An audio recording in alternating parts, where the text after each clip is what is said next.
Welcome back. Or if you're just joining us, I do recommend going and watching the first videos. I'll give you a little more context. But let's go a little bit deeper in our understanding of how the amygdala impacts our day to day life. Our fierce warrior back here, Amy, she is a powerhouse. And you might have noticed from the video that I talked about how she remembers things. In fact, Amy has it's almost like she has her own little memory centers. And those memories are the earliest encoded memories that we have. She starts remembering things all the way back to when we're in the womb, second, third trimester, even. So, wow, she's fierce. She wants to make sure that we survive at all costs, so much so that she's percolating in the womb, going, I'm going to encode things and remember them. Now, that might sound daunting, especially if you know that your mother had a particularly difficult or complex pregnancy. The good news is it's not anymore. Now, we used to think the brain was concrete. If we go all the way back to 1913, 1915, 1916, we did believe that the brain was a concrete, non changing thing. And later, as we started to advance through the 1900s, we started to learn that, wait a minute, the brain is plastic. But even as recently as the 80s and the 90s, people still believe that once you hit the age of 25, 26, 27, your brain was done. Well, I can say for myself, I mean, I was widowed at 29. That was when my PTSD started to set in. It was a very complex, deeply painful experience. And at 29 years old, if my brain was concrete, I wouldn't be sitting here talking to you today the way I am, because my little amygdala would be going, you don't get to talk about Amy. Because really, for her, it's kind of like Fight Club. We don't talk about survival when we're in survival. But guess what? I'm sitting here talking to you today because through the work with amazing practitioners and a lot of my own self-healing journey and resiliency work, my brain has recovered. And I'm a different person than I was even before 2009. So I'm a testimony to this work. And so is my team, and so are those that we serve. It's the reason why we're so deeply passionate about all of this. Let's take a look at what happens to the amygdala when she says, I'm going to remember something. See that little starburst? That's representative of what's called an AMPI receptor. Now, you don't need to remember that, but it's basically a little receptor on your lateral nucleus of your amygdala that is super glued onto your amygdala. And until recently, we didn't know how to unglue those little receptors. We didn't know how to turn them off. If you go all the way back to your high school bio courses, you might remember the terms potentiate and depotentiate. Potentiate means to turn on in our brain. And when these little receptors are turned on our amygdala, she remembers them forever. Luckily, two doctors back on the East Coast in New York City did a deep dive many, many years ago into what happens when our brain encodes traumatic experiences. And literally, it was just an investigation and curiosity. They weren't planning on building what they ended up building. And what they built for all of us has become an incredible gift to humanity. What they came to over the course of their investigations was this recognition that these are AMPI receptors that can be changed. They're no longer super glued on.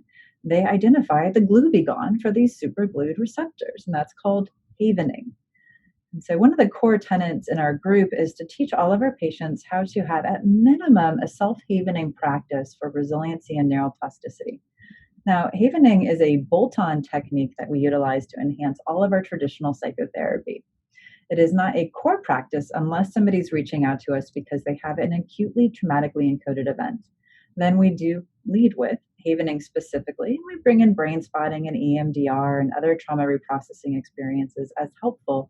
But havening deglues, unglues, glue begons these experiences. And that's what happened to me with my trauma. So when Amy remembers something, she goes, oh, I'm going to remember that forever. And she perks up and it's like super glue. And how many traumatically encoded experiences we have are a good indication of how many of these little AMPI receptors Amy is holding on to. Because those are the experiences that when you reflect back across the course of your life, your brain or your body goes, ugh, I wish that hadn't happened. The fact that you're still holding on to those experiences is representative of the fact that either that was an encoding moment or a moment that reminded your amygdala of another stressfully or traumatically encoded moment. And the more of those experiences we have across the course of our life, the more opportunities Amy has to start chiming in and defining what's happening here in the present moment. So in 2020, we may be casually walking along, and the next thing you know, something from one of her five senses gets activated, and Amy goes, I perceive a threat.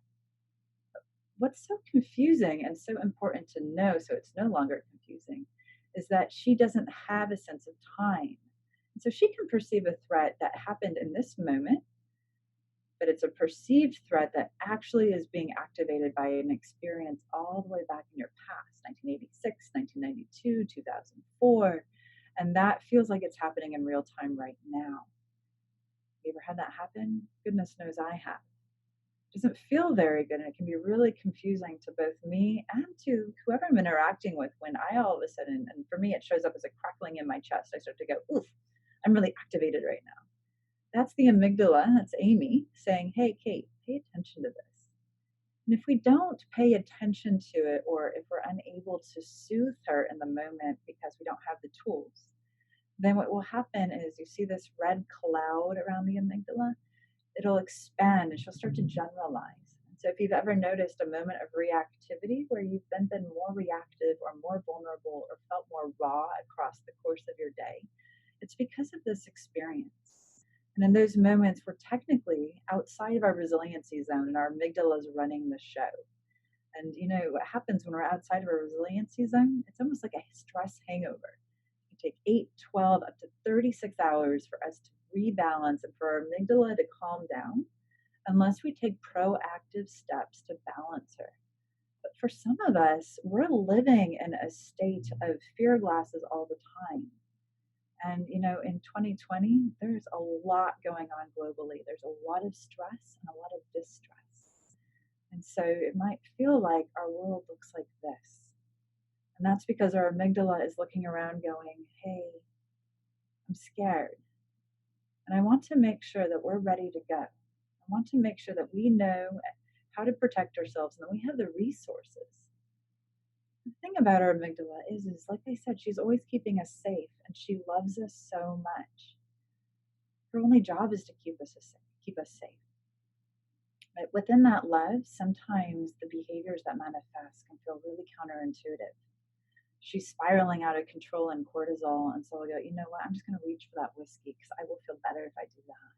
Or the ice cream. You know, everybody's joking about the pandemic 15. Well, that to me is Amy going, I need to numb out or disconnect or have sugar, which carbohydrates, sugar, all those things are drugs. We live in it.